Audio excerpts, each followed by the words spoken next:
Meus irmãos, vamos para a segunda meditação dessa série. Acabamos de ler esse trecho, capítulo 2 praticamente inteiro e o capítulo 3. Hoje nós estamos vendo a infelicidade da queda. Então vamos ver o que o Senhor tem para nos ensinar aqui. Um pouco depois de Deus ter inspirado o autor sagrado a nos contar como tudo foi criado, Deus inspirou esse mesmo autor a prosseguir na narrativa do início de todas as coisas, agora com mais detalhes de como ele criou o homem, como criou a mulher. Lá no capítulo 1 diz, Deus criou, mas aqui no capítulo 2 já há mais detalhamentos. Era um tempo em que nós vemos aqui no texto, que ainda não chovia, porque Deus fazia subir uma espécie de vapor, provavelmente uma umidade que subia do solo e que era suficiente para regar, para manter o fruto da terra sendo mantido, sendo viçoso como Deus o havia criado. Talvez houvesse fontes subterrâneas, como nós temos até hoje, e que de alguma maneira Deus soberanamente tinha feito brotar aquilo ali. Não havia ainda trabalho agrícola, como nós conhecemos. O homem ainda não arava a terra como nós conhecemos hoje. E em meio a tudo isso, Deus forma o homem.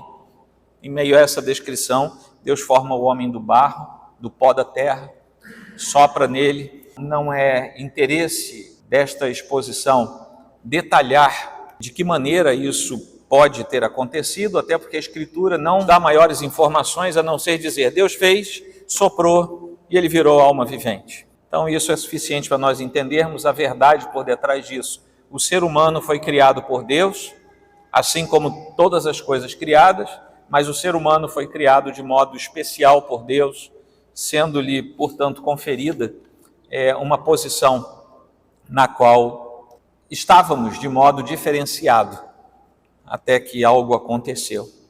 O Jardim do Éden, aqui nós temos a notícia dele, foi plantado pelo próprio Deus, ou seja, a criação era perfeita, a criação já estava ordenada, Gênesis 1 nos mostra isso, e dentro da perfeição da criação, Deus cria algo peculiar, especial dentro de tudo que já era muito bom. Então diz a Escritura que dentro daquele espectro criacional, o Senhor também cria algo diferente e especial, que era o Jardim do Éden, e ali coloca o homem. Foi posto ali como responsável por tudo, ele tinha que dar nome, ele tinha que cuidar, ele tinha que, enfim, gerenciar aquele lugar especial que Deus tinha feito.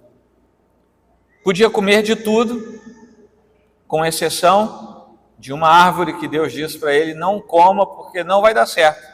Como o povo diz hoje aí, vai dar ruim se você comer isso aí. A árvore do conhecimento do bem e do mal. Ele ia morrer se comesse, estava avisado. E o relato continua, vendo Deus que o homem não tinha uma companhia à altura, Deus fez com que ele tivesse um sono muito pesado, e enquanto ele dormia, diante desse sono pesado que Deus lhe deu, Deus remove uma das suas costelas, depois fecha o lugar, é a primeira cirurgia de que nós temos notícia, né? Deus faz uma incisão, tira uma costela, fecha o lugar. Pitangui ficava longe disso, porque não tem nenhum relato aqui de que o homem ficou com uma cicatriz depois, tudo perfeito, feito por Deus. E daquela costela, Deus formou a mulher e a apresentou ao homem quando ele acordou daquele sono. Um sono bastante profundo, a ponto de tudo isso acontecer e ele não perceber. A alegria foi grande. Quando ele acorda, ele diz, finalmente, ou seja, puxa, demorou, mas aconteceu, finalmente. E ele diz, osso dos meus ossos, carne da minha carne. E é por isso que até hoje o homem sai da casa de seus pais e se une a uma mulher. Até hoje é por isso, por causa desse episódio narrado. Essa mulher que será sua esposa, e os dois passam a compartilhar a mesma carne e os mesmos ossos. Isso foi criado por Deus, essa instituição é criada por Deus naquele momento antes do pecado. E estava indo tudo muito bem. Agora o homem estava lá num lugar especial, dentro de tudo que já era muito bom, na sala VIP da criação, ali no Jardim do Éden. Agora ele já tinha sua esposa, que ele chama de varoa, porque saiu do varão. Então ele está feliz da vida. Estava indo tudo muito bem. O problema é que tinha um animal muito esperto que é narrado aqui nesse capítulo 2, capítulo 3, particularmente, ele aparece. A serpente era um animal esperto, sagaz. A serpente, diferentemente, só a girafa não tem cordas vocais, viu, gente? Um pescoço daquele tamanho, as cordas seriam impraticáveis, né? A girafa não faz barulho, tá? Não fala nada para ninguém. É um bicho esperto, não fofoca também. Mas todos os animais têm alguma forma de ruído.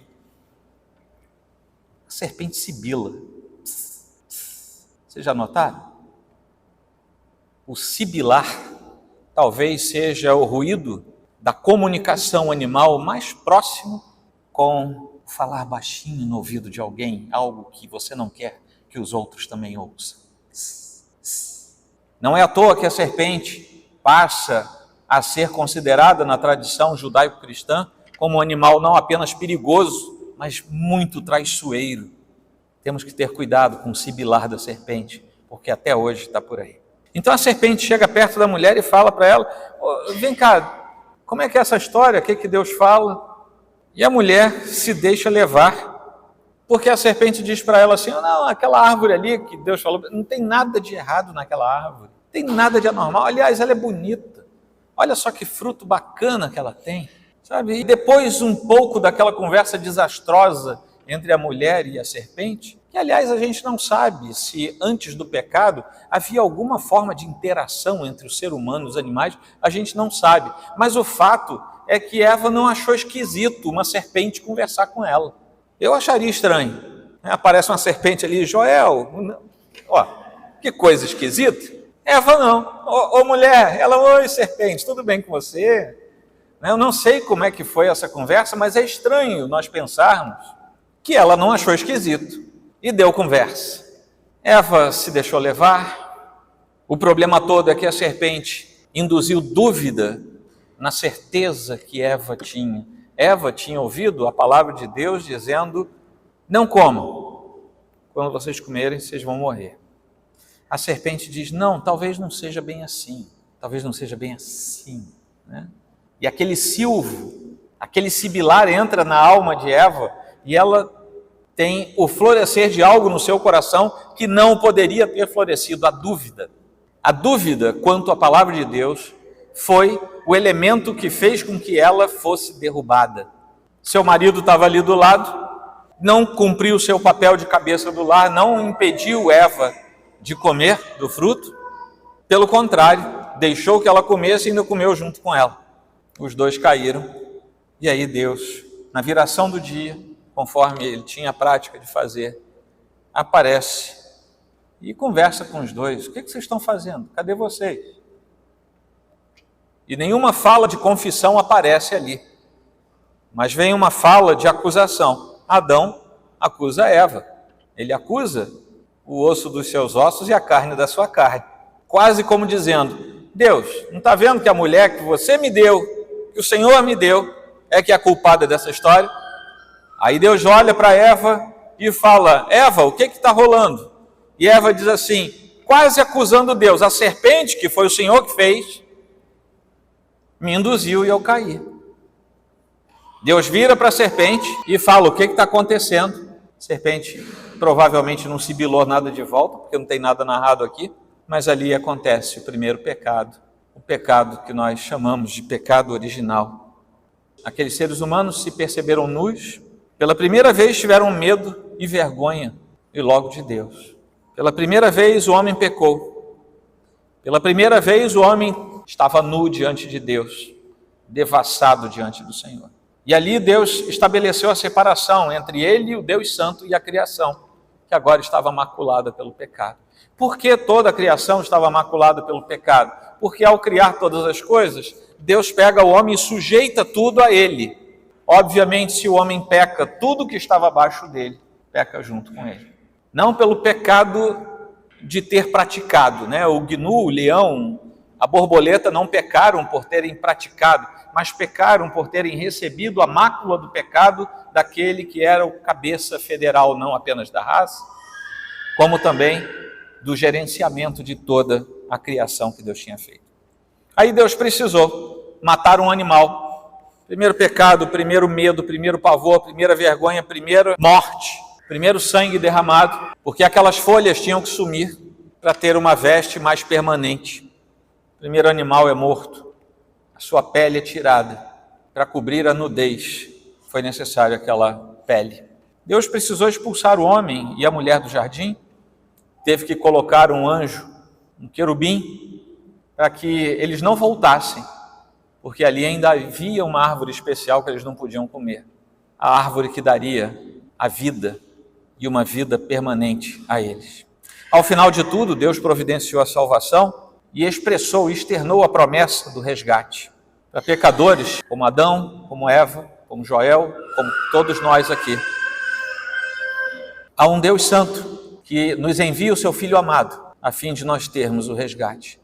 Deus amaldiçoou a serpente pelo que fez e declarou guerra entre o descendente da serpente e o descendente da mulher. E isso deixou sobre nós o peso de carregarmos não apenas os nossos pecados, como a culpa daquilo que vem desde aquele tempo. Nestes últimos dias, meus irmãos, trazendo para a realidade contemporânea, vivemos chuvas muito intensas aqui na nossa cidade e no nosso estado. Muitos alagamentos, muitas áreas destruídas, pessoas desabrigadas, perdas materiais, mortes. Em situação ainda pior e muito mais grave, um terremoto entre a Turquia e a Síria. Poucos dias atrás, já se calcula algo em torno de 30 mil mortes e subindo. Há cerca de um ano atrás, se não me falha a memória, foi em fevereiro do ano passado, ninguém se assustou com isso, porque ninguém acreditava nos russos, mas eles disseram que não iam, mas foram. Invadiram a Ucrânia, milhares de pessoas desalojadas, saindo das suas casas. Como dizemos popularmente, o planeta Terra não é para amadores, isso aqui é difícil. E tudo começou com aquele fruto comido na hora errada, do jeito errado, indevidamente, porque não era para ter sido comido. E um dos problemas que nós temos como raça humana é o espanto diante daquilo que para nós é difícil de controlar, de prever, sejam chuvas torrenciais, terremotos, armas de destruição em massa, como os exemplos que eu citei. E como fruto de tudo isso que nós vimos, tanto lá no Gênesis quanto no desenrolar da história humana, o que nós temos é o sofrimento humano, que gera crises profundas na nossa vida, na nossa existência, que somente são passíveis de solução concreta com a intervenção de Deus. Nesses casos, o sofrimento pode acabar com a esperança, como a esperança foi acabada lá no Éden. Depois daquilo que aconteceu aqui em Gênesis 2 e 3, o povo de Deus estava sem esperança quando veio o dilúvio, sem esperança no dilúvio, sem esperança na Babilônia, sem esperança na Assíria, sem esperança nos 400 anos do silêncio interbíblico, sem esperança no Oriente Médio, na Palestina do primeiro século, sem esperança nos anos 70, sem esperança. O ser humano não tem mais esperança, a não ser que Deus faça alguma coisa. E quanto mais sofrimento, menos esperança, até que Deus intervenha e renove a nossa fé e refaça a nossa esperança. Quando nós começamos a leitura desse trecho, quando nós vamos até o versículo 25 do capítulo 2, nós vemos o homem chegando ao jardim. Começa assim: esta é a gênese dos céus e da terra quando foram criados, quando o Senhor Deus os criou. Essa gênese nós lemos até o capítulo 2, versículo 3, sermão de domingo passado. E agora ele está dizendo: eu vou contar mais detalhes para vocês sobre como tudo aconteceu. E ele passa então a detalhar o homem e uma ordem explícita: não coma. Porque a partir do relato pormenorizado da criação do homem, nós passamos a ver a fragilidade do ser humano. Nós fomos feitos do pó da terra, e é para esse pó da terra que nós voltaremos. O homem terrestre, é feito de terra. Eu e você somos pó. Vamos voltar ao pó. Em 27 anos de ministério pastoral, não sei quantos sepultamentos eu já fiz, não sei mesmo, eu não fiz tabela disso. Mas eu sei que inúmeras vezes eu disse: veio do pó, para o pó está voltando. O Senhor deu fôlego de vida, o Senhor tirou o fôlego de vida. Nós desmanchamos facilmente, nós somos frágeis. Um projétil desse tamanho entrando em nós pode ceifar a nossa vida imediatamente. Uma obstrução em qualquer parte do organismo que seja vital pode fazer com que venhamos a sucumbir imediatamente. Somos frágeis. E o Senhor nos diz que fomos modelados do barro, como ele poderia fazer com um vaso. Aliás, o profeta Jeremias depois é quem vai dizer: casa de Israel, será que não posso fazer com vocês como fez esse olheiro? Diz o Senhor: eis que como o barro na mão do olheiro, assim são vocês na minha mão, ó casa de Israel. O Senhor é o oleiro, nós somos o barro. Ele faz conosco o que Ele quer, Ele modela do jeito que Ele quer, Ele faz e desfaz, Ele quebra o vaso para fazer direito. Se você estiver rachado e não retiver o que Deus deu para você reter como vaso, Ele vai quebrar você. Só tem uma coisa a lhe dizer: não vai ser agradável ser quebrado pelo Senhor. Diferentemente dos vasos de argila, nós temos vida. E ser amassado nas mãos do Senhor não é agradável. É necessário para entrar no lar celeste. Mas ai daquele que, estando com o Senhor, se permite estar rachado, até que o Senhor tenha necessidade de amassá-lo e reconstituí-lo. Ele vai fazer isso por amor, mas vai doer. Lá vamos nós. Porque depois de fazer o homem, Deus tomou duas atitudes imediatas ali naquele contexto. Ele criou um jardim magnífico, fantástico, cheio de vida, cheio de cor, especial, no meio daquilo que já era muito bom, como eu falei, e deu aquilo para o homem de presente. Você vai morar aqui dentro, você vai ficar aí. A natureza é muito boa, mas tem uma parte da natureza muito melhor ainda. Eu fiz com meus próprios cuidados pessoais. Deus dizendo para ele: você vai morar ali dentro, um lugar aprazível, que além de ser um lugar muito bom, tinha algo de especial, era o lugar do encontro pessoal com Deus. Porque era ali que o Senhor vinha ao entardecer, como nós vemos na Escritura, e confabulava com o homem, tinha comunhão profunda e perfeita com o ser humano. E ali, naquele jardim, Deus faz a segunda coisa. Ele dá uma ordem simples de entender, mas difícil de cumprir. Da árvore do conhecimento do bem e do mal você não deve comer. Era isso que estava acontecendo ali. Deus olha, vê o homem solitário, e por causa da solidão do homem cria a mulher. Bem antes de o homem ter pecado e caído da presença de Deus, Deus viu algo ruim. Vocês notaram na leitura do texto? Versículo 18, o Senhor Deus disse ainda: não é bom. No meio de toda a perfeição, no meio do Éden, Deus olha lá de cima. Deus que tinha falado ao final de cada dia: isso é bom, isso é bom. Ao final do sexto, do sétimo, indo do sexto para o sétimo, isso é muito bom. Agora ele diz: isso não é bom. Não tinha pecado ainda que não, viu, gente? E Deus olha e diz: tem alguma coisa aqui que não está boa. E isso que não está bom é o fato de o homem não ter uma companhia que seja o remédio para a sua solidão. Porque se tem remédio para a solidão, esse remédio é a companhia. O ser humano distorce isso. Vai para as drogas, vai para os vícios, vai para o alcoolismo, vai para a prostituição, vai para a pornografia, vai para um monte de lugar diferente, quando o único remédio que Deus deu para a solidão do homem é a companhia, e a companhia certa que Deus dá. Aí Deus resolve o problema criando a mulher a partir da carne e do osso de Adão. E isso torna natural aquela expressão que nós já lemos: esta afinal é osso dos meus ossos e carne da minha carne. Deus tinha colocado o homem no jardim, não apenas para se deleitar nele, no jardim, mas para trabalhar nele. E enquanto trabalhava, prestem atenção, enquanto o homem trabalhava sob a ordem de Deus, Deus lhe deu a sua esposa. E aqui nós temos uma lição, porque via de regra, nós precisamos estar operosos e não ociosos na expectativa daquilo que Deus vai dar para nós. Deus costuma abençoar seus filhos enquanto eles trabalham, enquanto eles são operosos. E nós podemos ter aí pelo menos 2 pontos de vista para isso. A operosidade natural, nosso trabalho, nosso sustento, aquilo que nós geramos em prol do sustento da nossa casa e do bem daqueles que podem ser alvo da nossa bondade dada por Deus, e a operosidade no reino de Deus. Deus não se apraz em gente que engorda teológica e espiritualmente, não usa essa energia que Deus dá para produzir nada. Deus nos chamou para sermos ovelhas. Ovelha come, anda, perambula. Deus não nos chamou para sermos cevados. É por isso que nós temos que ser operosos. Senão a gente vira um balofo espiritual que não produz nada. Essa é a realidade desse tempo em que o homem chega lá no jardim. Mas aí lá no jardim tem uma crise.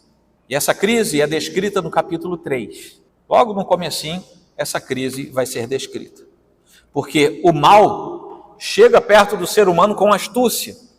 É aquilo que a gente fala, né? Você acha mesmo que o diabo vai chegar perto de você com chifre, né? Cavanhaque, tridente? No carnaval talvez, né? Você vai ver alguns por aí. Mas o diabo mesmo de verdade, ele vai chegar de modo sutil, gentil, vai falar suave aos seus ouvidos, e tão suave que talvez você não perceba o sibilar da serpente naquela hora. Porque se possível fosse, ele enganaria até os eleitos, diz a Escritura. Então a serpente era um animal muito sagaz, muito astuto, que se aproxima. Ela não figura aqui no texto de Gênesis, aliás, na Bíblia inteira, não figura como parte da mitologia antiga, mas ela está inserida no contexto de modo vivo, de modo direto, como um agente, como um sujeito possível dentro dessa narrativa.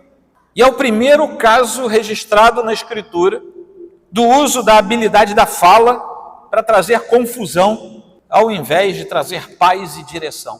É a primeira vez que se registra na Escritura que uma conversa pode tirar as pessoas do rumo certo e levar para o caminho de Satanás. É a primeira vez. Olha quanta primeira coisa acontece nesse texto.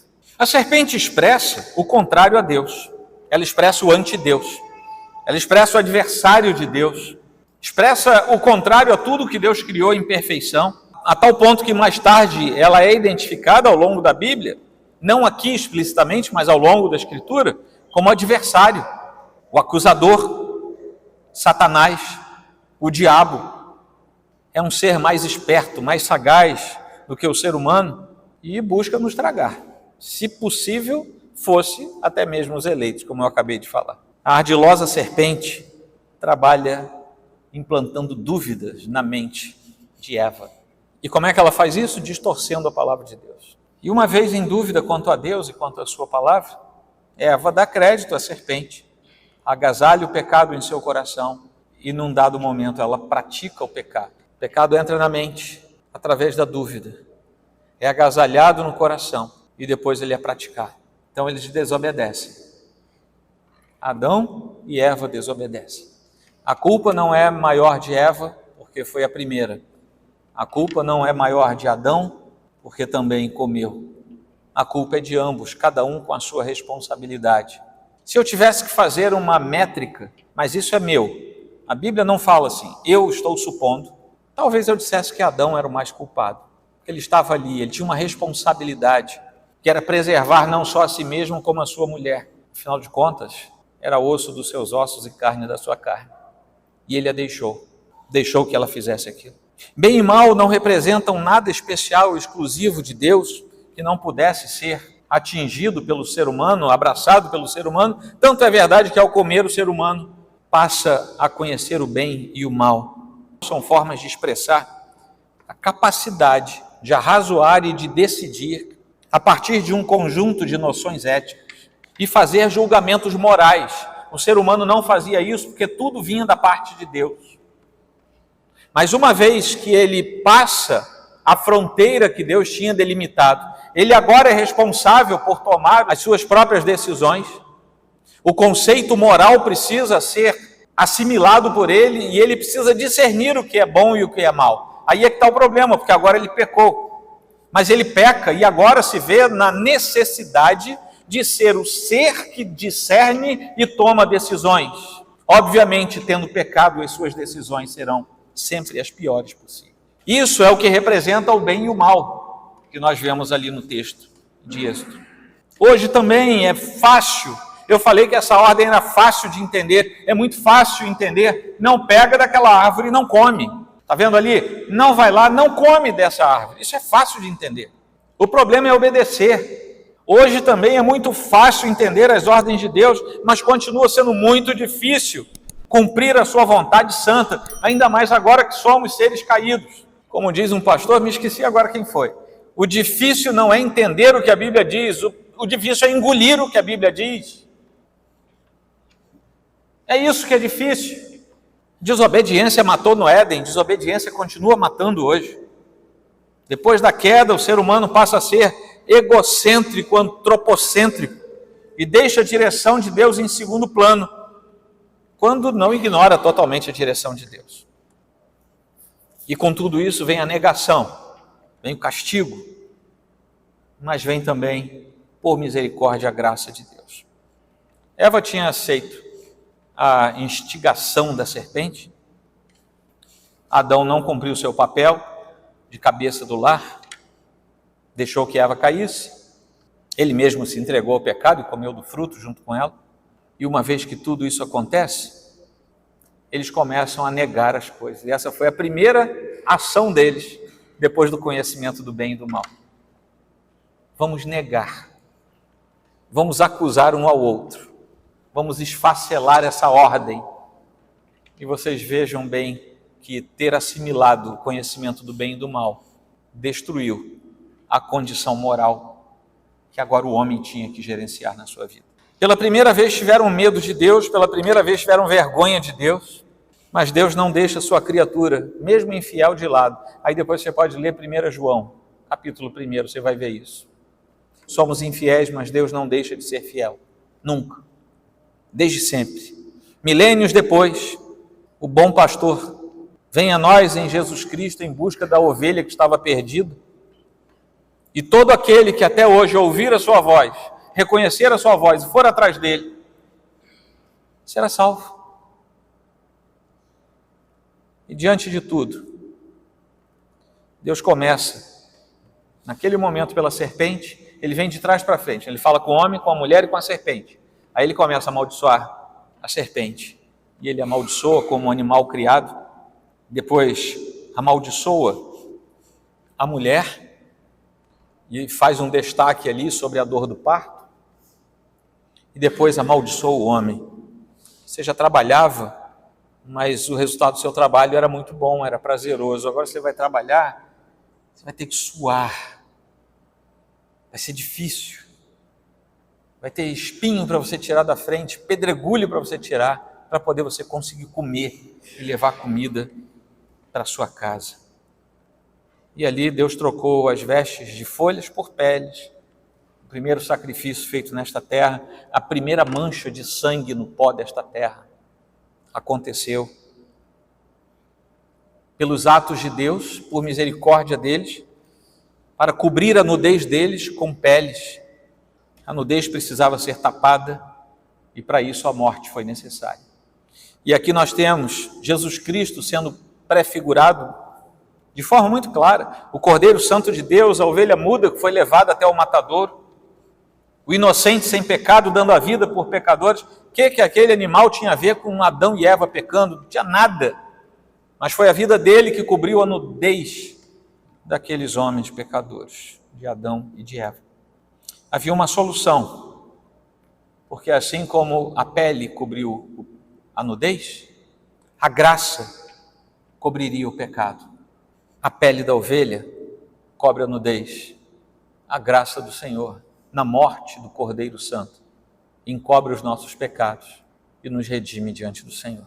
Essa solução oferecida por Deus seria dolorosa, seria penosa, mas seria a única possível para trazer redenção à nossa raça que tinha se afastado de Deus. E ali estava o confronto entre a serpente e a mulher, entre a semente da serpente e a semente da mulher. Quando nós vamos mais para o final desse trecho, nós vemos as consequências da queda. Lá nos versículos de 22 a 24, há pelo menos duas consequências diretas. A primeira é um afastamento claro, tácito de Deus. A Trindade Santa confabula no plural mais uma vez, assim como nós tínhamos lido lá na criação, capítulo 1, versículo 26, agora a Trindade Santa mais uma vez fala: eis que o homem se tornou como um de nós. Estava tudo mudado, e o homem natural estava para sempre afastado de Deus. E o que restava à nossa raça, à nossa espécie, era desesperança absoluta. Como eu falei no início, coisas que não conhecemos, coisas que não eram sabidas de nós, começam a trazer desesperança. Esse homem afastado de Deus agora é desesperançoso, absolutamente. E muitas vezes ele disfarça a sua desesperança em atitudes humanas as mais nefastas e terríveis que possamos imaginar. E a esperança resta exclusivamente para aqueles que, estando mortos em seus delitos e pecados, foram na eternidade predestinados por esse Deus gracioso. Para nós há uma esperança. E a segunda coisa que acontece ali é que há algo decretado da parte de Deus, porque longe da vida, também estão longe do jardim. Além da morte espiritual, o pecado fez com que o homem também morresse fisicamente. Adão e Eva não morreram de imediato, mas eles tiveram uma vida mais longeva do que a nossa, mas morreram um dia. Isso se configura pela impossibilidade que Deus impôs ao homem de ter acesso à vida eterna nesta terra. Agora, parece que o homem guarda isso no coração. A gente não vive para sempre. Tem um ditado que a gente não fica para semente, né? A gente não vive para sempre, mas parece que lá dentro de nós existe alguma coisa que nos faz perceber que nós poderíamos ser eternos ainda aqui. Não é à toa que tantos livros, mitologias, tantos filmes mostram alguém descobrindo a fórmula da eternidade. O pessoal que gosta de filme aí, os cinéfilos de plantão, quantos filmes vocês conhecem em que aparece um Highlander aí que só morre se arrancar a cabeça? Parece que aquilo está entranhado na alma humana. Eu devia viver para sempre. Alguma coisa aconteceu, eu não consigo viver mais para sempre. Mas para nós, que somos seres humanos refeitos na nossa relação com Deus, remidos e redimidos pelo Senhor, por seu ato vicário na cruz do Calvário, para nós, volta a ter o senso da esperança. Nós recobramos a esperança no nosso coração e nós recobramos também o senso da eternidade, porque da parte do Senhor nos é prometida a eternidade. Mas infelizmente nós sabemos que a eternidade é uma bifurcação. De um lado, alguns sofrerão pela eternidade o afastamento total e absoluto do Deus gracioso. Do outro lado, graças ao bom Deus, haverá uma multidão daqueles que creram no Senhor e que estarão com Ele pela eternidade, para todo sempre, se alegrando na sua santa presença. A que conclusões nós podemos chegar? A primeira delas é uma pergunta que podemos fazer: o que houve com a boa criação de Deus? O que aconteceu? A criação não se desfez, por mais que o homem tenha pecado e tente acabar com tudo que é natural, tudo que é bom. A criação não se desfez, mas ela se desfigurou. O pecado do homem não perturbou apenas a espécie humana, mas toda a criação. Tudo aquilo que era perfeito, tudo aquilo que estava no lugar, foi corrompido por nosso pecado. Isso porque, como eu falei antes, sendo o ser a quem a natureza estava sujeitada por ordem do próprio Deus, o homem danificou com maldição tudo aquilo que Deus havia criado em sua perfeição. E por causa do homem, por nossa espécie, a natureza criada por Deus geme como se estivesse com dores de parto. Você pode ver isso lá em Romanos 8, 22. Então a criação de Deus, corrompida pelo pecado do homem, aguarda ansiosamente por sua redenção divina. Assim como nós, filhos de Deus, olhamos para o alto céu e dizemos: Maranata, vem Senhor Jesus. A criação também geme a fim de que ela, num dado momento, seja redimida pelos atos perfeitos do Senhor. É isso que aconteceu com a criação de Deus. Diante de tudo isso, nós vemos mais um detalhe, que é o julgamento e a graça. Nós não somos julgados pelo que merecemos até hoje, mas somos julgados segundo a graça de Deus. Foi Paulo quem disse, lá em Romanos 5, os 2 primeiros versículos: justificados, pois, mediante a fé, temos paz com Deus, por meio do nosso Senhor Jesus Cristo, pelo qual obtivemos também acesso, pela fé, a esta graça na qual estamos firmes e nos gloriamos na esperança da glória de Deus. Nós não somos mais julgados pelos atos de Adão, mas pelos atos de Jesus Cristo na cruz do Calvário. É ali que nós somos julgados. É por Cristo que somos vistos pelo Pai que nos julga. Nesse mesmo trecho, Paulo ainda diz, lá nos versículos 10 e 11, porque se nós, quando inimigos, fomos reconciliados com Deus mediante a morte do seu Filho, muito mais, estando já reconciliados, seremos salvos pela sua vida. E não apenas isto, mas também nos gloriamos em Deus por meio do nosso Senhor Jesus Cristo, mediante o qual recebemos agora a reconciliação. Algo mais que nós podemos ver em tudo isso aqui é que ali surge a prefiguração da igreja. A igreja de Cristo é prefigurada exatamente no momento em que o homem perde a comunhão com o Senhor. Começa antes com a formulação do núcleo familiar e depois se desdobra naquilo que Deus faz. Adão e Eva não sabiam, mas quando Deus os uniu, aquela parte da leitura que fizemos, quando ele subtrai uma costela e dali faz a mulher, ali Deus estava prefigurando a igreja, que um dia precisaria estar neste mundo para a glória de Deus. Mesmo no mundo caído, a igreja precisa manifestar a glória de Deus, porque a glória de Deus vem depois da pregação do anúncio do Evangelho, que é feito de modo ordinário pela igreja do Senhor Jesus. Jesus repetiu as palavras de Gênesis a respeito da união marido e mulher, lá em Mateus 19. Depois, Paulo, em Efésios 5, vai revelar pela Escritura que o casamento entre homem e mulher é a perfeita metáfora entre a união de Cristo com a igreja. O casamento é a fórmula do nosso entendimento sobre como o Senhor se relaciona conosco e como devemos nos remeter, nos dirigir a Ele.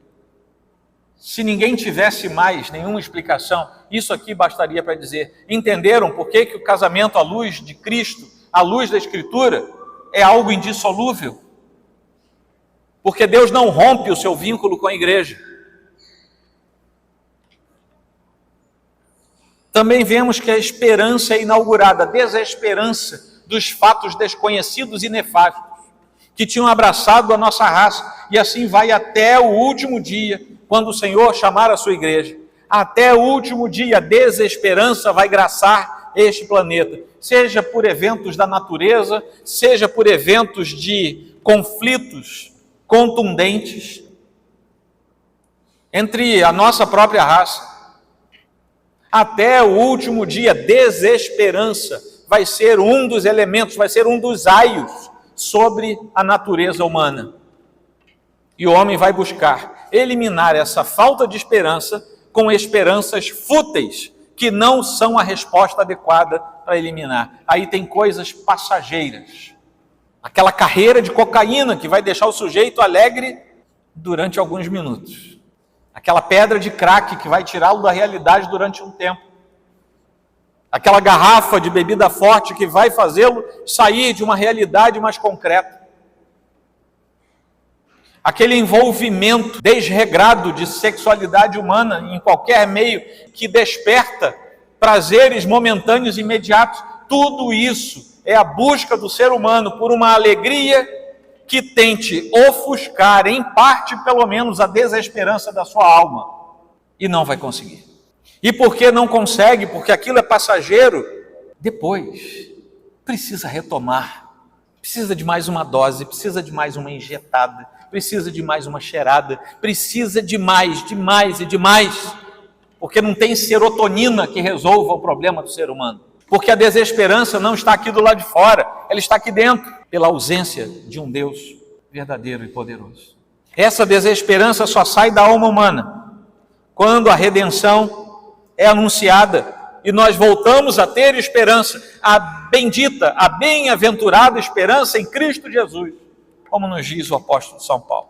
Nesta terra nós vamos sofrer, vamos ter problemas, tereis aflições, diz o Senhor, mas tenham bom ânimo, porque eu venci o mundo, vocês vão vencer também.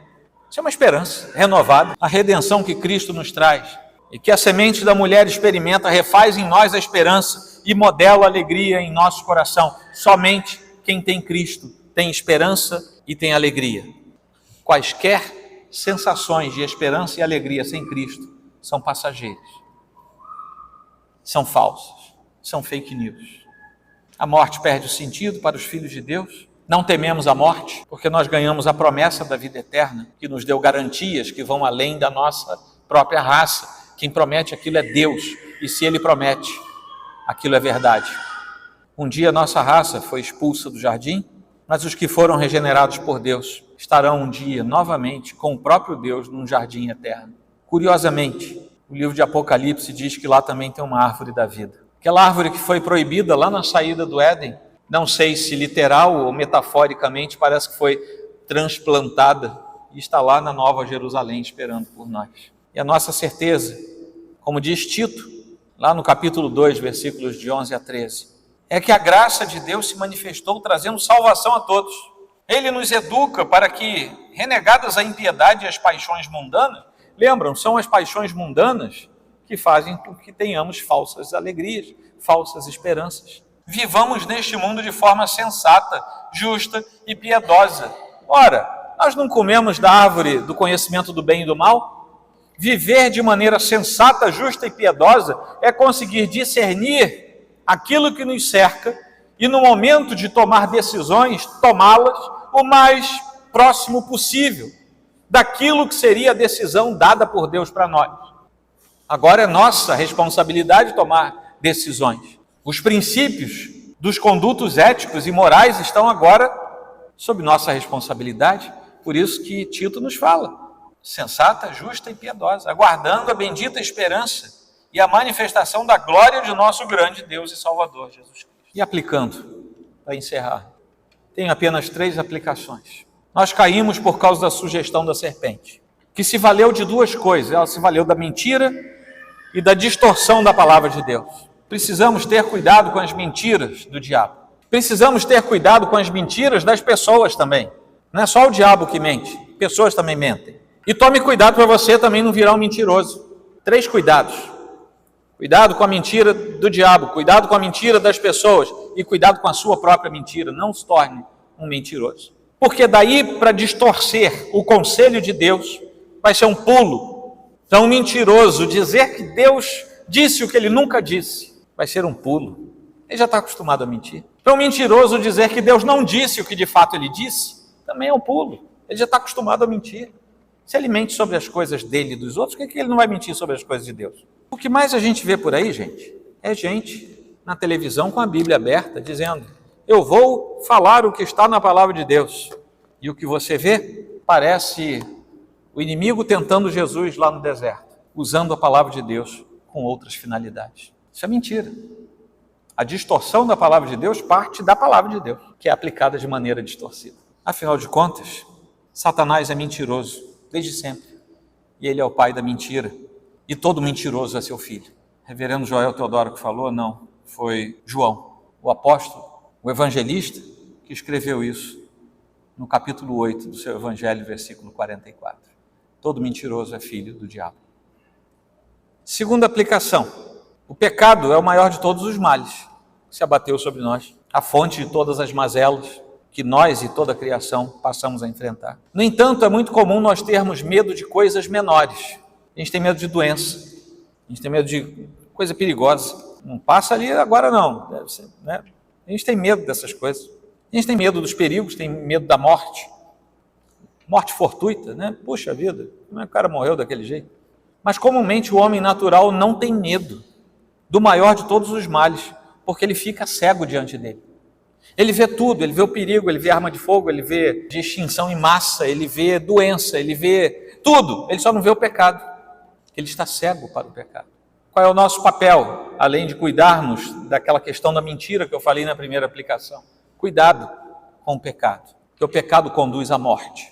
O pecado conduz à tristeza, o pecado conduz à miséria. Estabeleça claramente inimizade entre você e o pecado. Deteste o pecado, fuja do pecado. É o que nos resta fazer depois de termos a nossa raça caída no pecado. E nós só vamos ver o pecado se Deus abrir os nossos olhos. Porque o homem natural não enxerga o pecado. Ele vai jurar de pé junto que é tão bom que ele não peca. Ele vê todos os problemas, ele vê todos os males, só não vê o pecado.